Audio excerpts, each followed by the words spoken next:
Welcome, everybody. Welcome to everyone here with us live and to all of you who are watching on the replay. Thank you for watching these broadcasts. We go to a lot of time and trouble and effort to put them together, and we hope that you enjoy them and get benefit from them. I also want to welcome Lynda, our guest speaker. Thank you for offering your expertise to this very special audience watching our conversation. Lynda, you there? I'm here. All right. Good to see you. Looking beautiful as usual. Before we get into the meat of the broadcast, let me say a few things here. We'll start as we usually do, briefly covering some reminders. If you're new to Periscope, remember that this is a live chat. You can type in your questions to us as we're talking today. So if there's something you want to cover in greater detail, just type it in, and we'll try to get to it with time allowing. There is a chat box that you type it into if you're not familiar with that. And if we don't catch your message the first time, type it in again, because there's a lot going on while we're doing these broadcasts, a lot more behind the scenes than you realize, and it's easy to miss one of those questions. Also, if you think your followers on Twitter and Periscope need to learn what we're teaching, then by all means share this broadcast with them. If you hear something like, please be generous with your hearts, what we're talking about here is we all need encouragement. Lynda and I are no different than anybody else, and you can give us encouragement by tapping the lower right-hand part of your screen, and that will produce hearts that float up in the air, and that gives us reinforcement and also tells Periscope that we have a good, successful broadcast going. So helping us out today also, as in the past broadcast, is Andrew, who's the marketing director for Land Trust Made Simple. He's got an eye on your comments in that chat box, so he'll be once in a while stopping Lynda and I and reading some questions to us. So if you hear a strange voice in the background, that is Andrew. Here's something I really want to be very clear about, though. While Lynda is an attorney, these representations we are offering on this broadcast and these understandings that we're putting together are not legal advice. We're not providing you personal legal advice or accounting or any other kind of professional advice. As always, when you require expertise, contact competent professionals and retain them to consult you on your specific needs. Now, it's time to introduce my guest, Lynda Sands. Lynda is with Asset Century ALC. She owns that company. And in addition to being an attorney, she has her master's in business administration. And Lynda's known by many as one of the leading attorneys in North America on philanthropic transfer of wealth. Lynda and I've got recorded 2 other interviews on my land trust agreement here, and you'll find those on YouTube. So go to YouTube, search my name, Randy Hughes, and then go to the YouTube channel, or you can just send me an email, and I'll be sure to get those links out to you. So stay on the broadcast, and a little bit later on, I'll give you my email address at the end, and I'll also ask Lynda to give out hers for any communication you might want to have with Lynda. So, Lynda, please tell the audience a little bit more about yourself, and then we'll jump into the trust agreement. Okay. I guess I'll start out by saying, what I do. I am a lawyer. I have a JD and an MBA. And when I started my law practice, I thought I was going to be a corporate and partnership tax attorney. And instead, it turns out that what I do is trusts. The only subject I didn't study in law school. So I had to learn it on my own. But now I've done this for almost 4 decades. I've learned it very, very well. And you would be surprised how many types of trusts there are. I do the basic family trusts. I don't do as much of those anymore because I've sort of branched off into specialty trusts. Insurance trusts, charitable trusts. There's different types of charitable trusts. And that is one of my specialties in philanthropy. Charitable remainder trusts and charitable lead trusts. And people actually use those 2 trusts for real estate quite often, more than you would think. Pet trusts, when somebody passes away and they leave a pet behind, they want somebody to make sure to take care of that pet. Certain states have pet trusts. And then we have the real estate trusts. We have land trusts, and we also have business trusts. I'm sorry, go ahead, Randy. Well, let me ask you something, Lynda. You brought up a really good point. That was, you said that you didn't learn anything about trusts in law school. Right. And that's my understanding, is that most attorneys don't learn anything about trusts, most all kinds of trusts, and specifically land trusts. And so a vast majority of attorneys don't know anything about trusts, or land trusts in particular, and unless they've taken it upon themselves, like you, after college, after graduation from law school, to learn it. Is that right? Yeah, it's not the most popular course. I actually didn't know anybody in law school who said, I want to be a trust lawyer. But you think about it for a minute, if you, as a law student, if you thought it through, you would realize that you would be dealing with everybody's wealth. And it's a very, very important subject because, I mean, it could be $500,000, it could be $500 million. And how is it going to be held, for the rest of their lives? People are going to need to hold things in trust. It's a very, trusts have been around for well over 1,000 years. So why is it not a popular subject in law school? I don't know. Yeah, It's really one that I spent time on, and that cost me a lot of self-study, a lot of courses at night and things like that I had to take to learn it. And then we have some other types of trusts that people should know that they should be aware of. I do. A lot of attorneys do. Trusts for minor children, gun trusts. I've never done a gun trust. I want to do a gun trust because I don't really understand all those laws.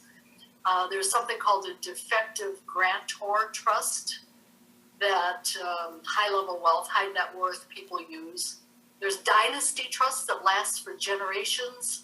Like Nevada has a 365-year-long trust that you can have without running out of time on the trust. Some states have shorter periods of time, some have longer. I think Wyoming has 1,000 years. Well, since we're going to be talking specifically about land trusts tonight,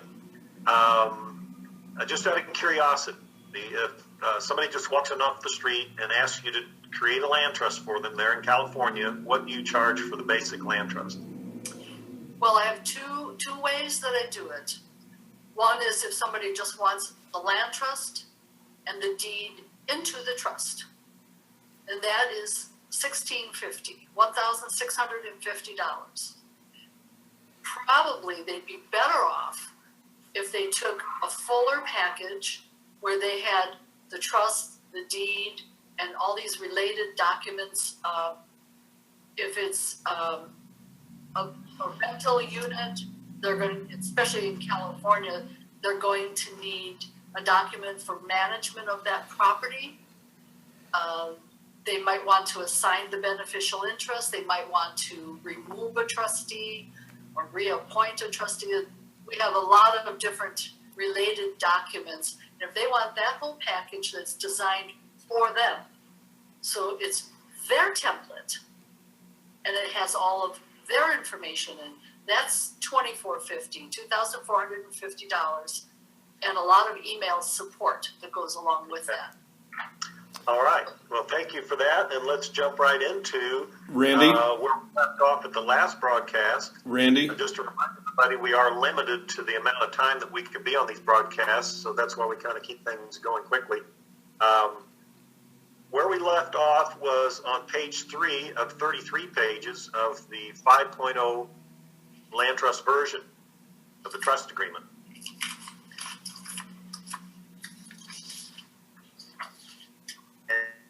And what we want to cover tonight are paragraph 1.4. So let's talk first about 1.2. In that paragraph, it says that the trustee may accept additions of real property to the trust and confirms in writing with the beneficiaries such acceptance. So what we're saying is, if you create a land trust and you put one piece of property into it, and then sometime after that creation you want to put another piece of real estate into it, you can do that, but it has to be accepted by the trustee, that he's going to accept that into the trust. However, having said that, and then I'll ask Lynda her opinion, my opinion is I would not ever do that. I would never put more than one piece of real estate in one trust, because everybody probably knows by now my philosophy is to keep each property insulated from the other, and one way to do that is through a separate trust for each property. What do you think, Lynda? Yeah, I call that keeping one piece of property in one silo. You want it protected just in one piece. Because if you put an additional piece of property in, then if you have a problem with the first property, the second one can be affected and attached because of the problem with the first property. And that's why we don't want two pieces of property in that trust.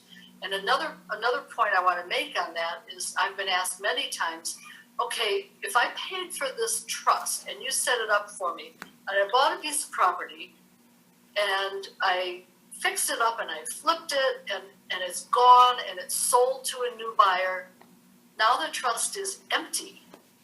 Why can't I use this trust over again? And the answer that I say is that's just like putting an additional piece of property in the trust. It's an already existing trust, and if you had liabilities on the old property that you already sold, and now you put a new piece of property in, and you know, lawsuits don't come the next day. They can come a year later. All of a sudden, your trust is still in existence with a new piece of property, and guess what? Now you have something that they can attach. So use the trust exactly like it's intended, one piece of property, and when it's done, that trust is done as well. That's why we allow the trustee, because there may be situations that you have to put another piece of property in. So we allow that in the trust document, but we really don't suggest it. Randy, Randy, this is Andrew. Yes, Andrew. We've had a question from @Haywood310, and Okay. @Haywood310 asks if that means that there have to be separate tax returns for each trust property.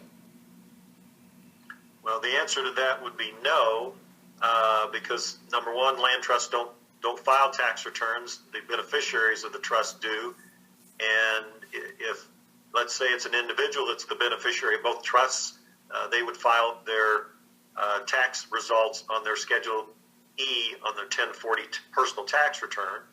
If they had an LLC or a corporation that was beneficiary, then they would file at that level either a 1065, a partnership return, or a corporate return, or no filing as a pass-through entity. Those are tax issues that you would want to discuss with your accountant, but that would not cause more tax returns or any tax effect by having multiple land trusts. Thank you. While I've got you, I had another question earlier from @Aaron Gallagher, who asked if a land trust would forestall a foreclosure or slow the process. Yes, it won't stop foreclosure, but my experience is with my students in particular, I've gotten stories and feedbacks from my students that have had a tremendous stalling effect by putting their property into a land trust. One student in particular told me that it took 4 years for them to foreclose his house because he put it in a land trust, and the lender wanted to make sure that all trustees and successor trustees, all beneficiaries and successor beneficiaries were served, and it took them 4 years to do that. I think typically a 1 year process would be more in line for foreclosure. So I never promise that it's going to stop foreclosure, but typically it does slow it down. Good question. That's all I got for now. Okay. I had a student call me this morning in reference to this 1.2 paragraph, Lynda, and he said, I'm down here in Florida and I'm buying a piece of ground that has a property on it, and then there's a lot next door.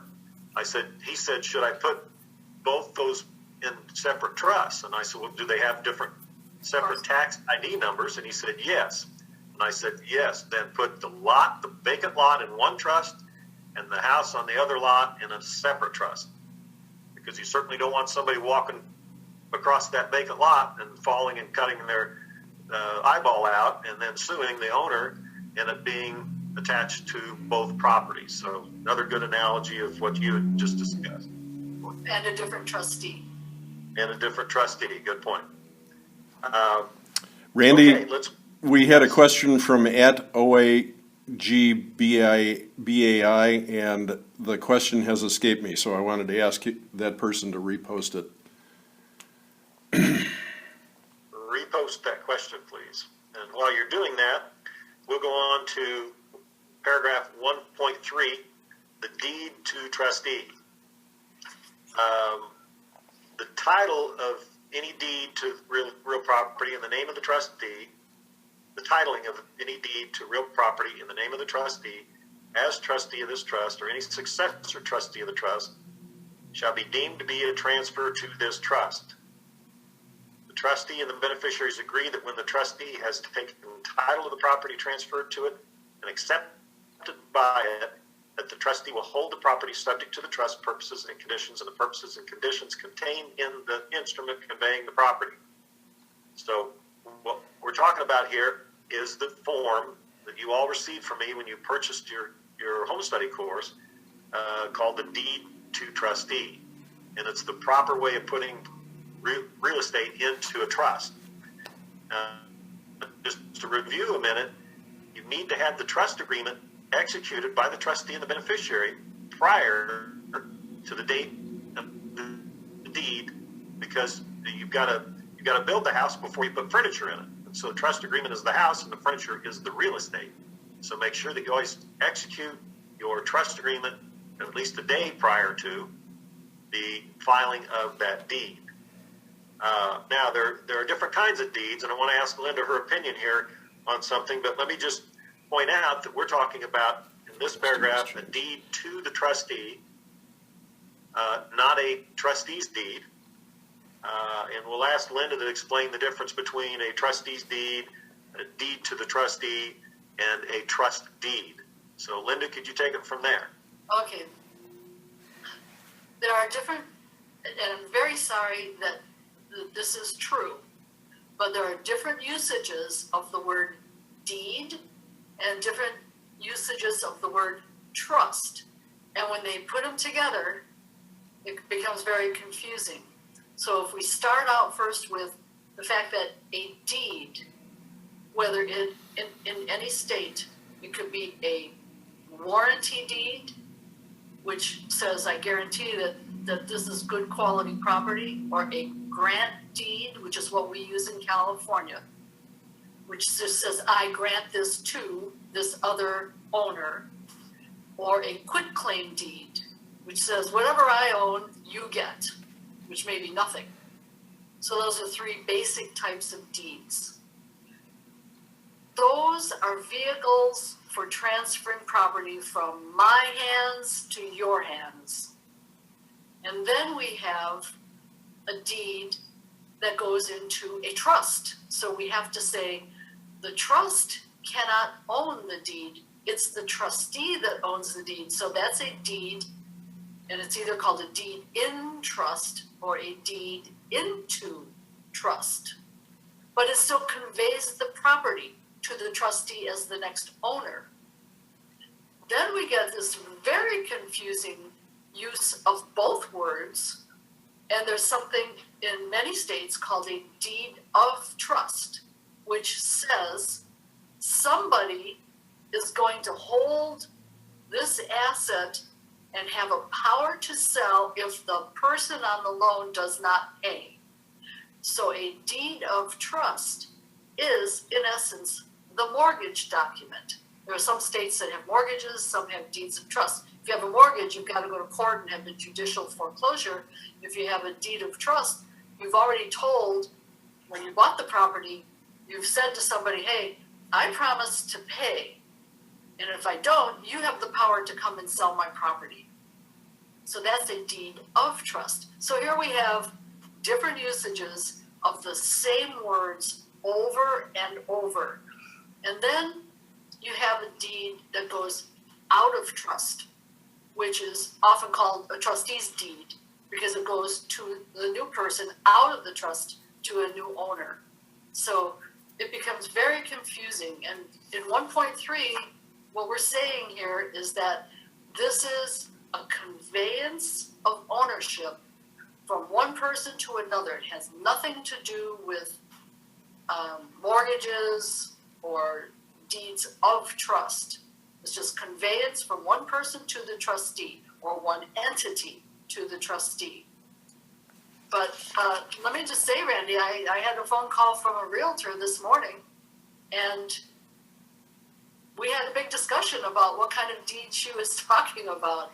Because if you hear the words deed and you hear the words trust, you've got to be very clear on what you're saying. And she and I were talking like this. We were talking in some strange manner, and we had to use probably a couple paragraphs of words until we finally understood what both of us were talking about and actually communicated. So it happens even between professionals. Speaking of communication, we've had several of our Periscope watchers help us with that question that passed me by the first time. And it was, and thanks to all of those who helped, and it had to do with if there's a change of information, the trustee is changed, does that have to be changed then at the courthouse? That depends on state law, whether you have to file that with the court. And it might be protective even if it's not required to file. It's not the courthouse, it's the recorder. It's the county recorder that you would file it. Because when you transfer ownership from somebody to a trustee, that deed is recorded. If the trustee changes, like here it's in California, it's not absolutely necessary in most cases. It's hard to say when you have 35 million people and lots of different laws, but in most cases you don't have to file that, because when you describe a trustee, you're talking not about that person, you're talking about the office of trustee, whoever occupies that office, the first trustee or a successor trustee. But if the trustee wants to be careful and the trustee has resigned, that trustee may very well want to file something with the county recorder that says, hey, I'm out of here. I am not the trustee and I'm not liable anymore. So you have to look to your state law. There may be states that do require a filing with the county recorder, others that don't. Well, my 2 cents on that would be what's interesting is these trusts run into all kinds of crazy situations. And what I mean by that is your trustee may disappear, may become incapacitated, may die. So you can't always convey a deed from an old trustee to a new trustee if they can't sign. I've had 9 trustees die in the last 40 years of using these trusts. And when that happens, they obviously can't deed to the new trustee. And quite frankly, it made me initially, when the first trustee died, I thought I was going to lose my property. But I soon found out that there is no dead trustee police out there, and no one knew anything about it. And so I got to thinking, well, why do I need a live trustee? And it occurred to me that there are 2 reasons that I need a live trustee. One is if I'm deeding the property out of the trust, and 2 is if I'm mortgaging the property in the trust. And if I'm not doing one of those 2 things, I don't really need a live trustee. And in fact, I left that very first property where my first trustee died, I left it in his name for about 15 years before I sold the property out of the trust. And 2 days prior to the closing, and I talked to my title company and explained the situation. And 2 days before closing, we recorded a appointment of a new trustee, and bam, we were back in business. The new trustee signed the deed, and we sold the property. So did you actually have a valid trust without a trustee, do you think? Yeah, as long as you name successor trustees. then technically that passes to the successor trustee, whether it's recorded or not. Yeah, it doesn't, that And- would have to be recorded, yeah. And And I so, was looking at it from the point of view of protecting the trustee who resigned or was removed. You don't necessarily, in this 1.4, it says neither this trust agreement nor any actions of the trustee or the beneficiary shall be deemed to be or to create or be evidence of the existence of a corporation de facto or de jure or a Massachusetts trust or any other type of business trust, association, general or limited partnership, limited liability company or joint venture between or among the creator or holder of the beneficial shares hereunder, or between the trustee and said beneficiary, or between or among beneficiaries of this trust. This trust is intended to be a title holding or land trust. And that says it all, that last sentence. So all that is to say there's not a business being run here. It is a title holding trust. A land trust is a type of living trust specific to real estate. There are hundreds, if not thousands, of different types of living trusts, but it's specific to real estate. So that's my 2 cents. How do you feel, Lynda? yeah, this is a long paragraph, lots of descriptive words about Massachusetts trust, business trust, association, which would be treated for tax purposes as a corporation, a partnership, a limited liability, all those are things that generally operate in a business mode, and they would have to have their own tax ID number. In California, they may, depending on what kind of, the California Business Trust does not pay the franchise tax, but other types of trusts listed here, or LLCs and partnerships, would have to pay that $800 a year minimum franchise tax. So all of that language is really just saying this is a traditional type of trust that is designed to protect and conserve the asset that the title was transferred to the trustee over. So the trustee has a role of conserving and protecting that asset. So that separates it from the other types of entities where there's an active business or an active operation going on. This is conservation and preservation of assets and making the asset productive perhaps, but not in the sense of running a business. So that's the purpose of 1.4. Thank you for your opinion. As we're wrapping up, Lynda, before I forget, would you give everybody your contact information, please? Oh, sure. It's very easy. My first name is Lynda, spelled with a Y. Otherwise, you won't get to me. Lynda. And my last name is Sands, Sands, just like you would walk on out at the beach. And the email is lindasands@me.com. Simple That's as easy. that. That's easy. Now, remember, everybody, that Lynda and I are doing these broadcasts so you can add to your real estate investments safely. So when you do, be sure to put each property into a separate trust. It's simple, it's easy, and which you can do yourself if you have the right training and the right forms. If you don't want to do it yourself, then hire somebody like Lynda to do it. If you're not among those special people that do this on their own and make more money by using these trusts and protecting their assets with these trusts, then if you want some additional information, go to landtrustwebinar.com. That is Land Trust. Can you see that? Yep. Land Trust Webinar. Good information about land trusts. Also, if you'd like to be notified when we're having these future Periscope broadcasts, Randy at MrLandTrust.net. Randy at MrLandTrust.net.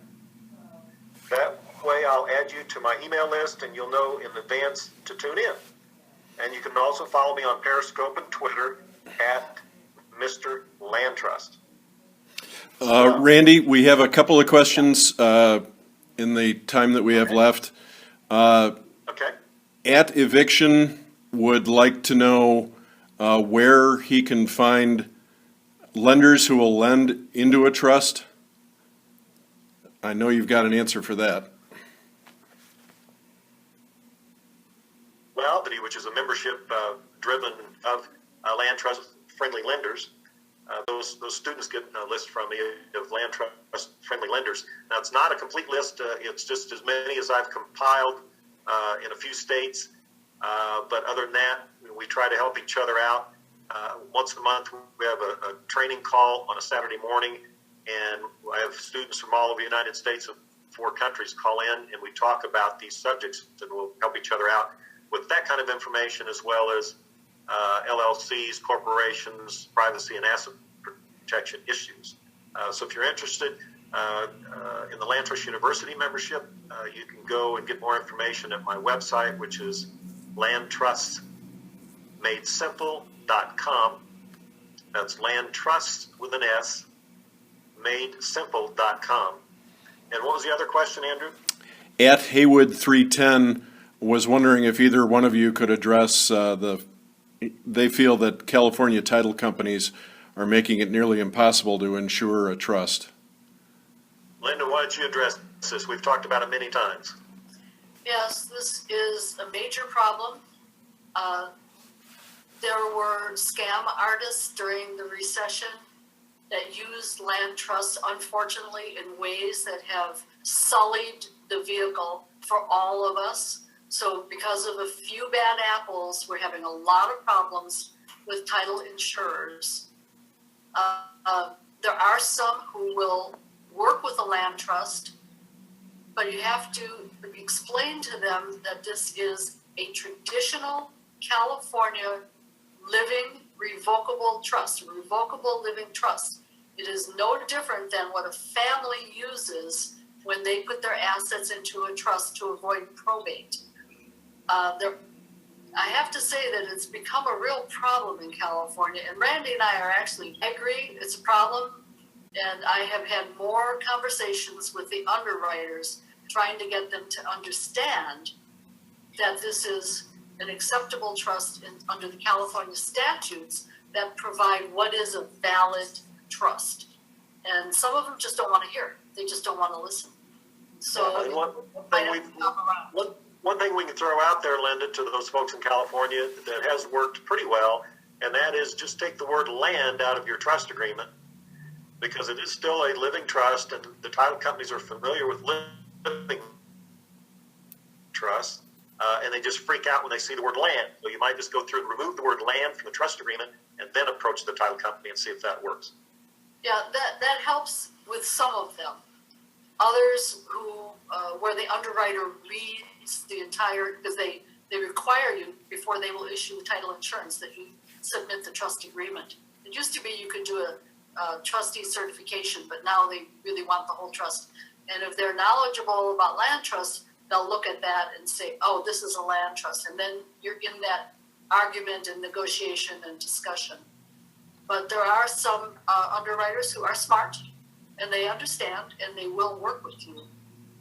The problem is getting through that time period. And I hope we get through the time period when the concept of the scam artist has long since faded, but that may take a while.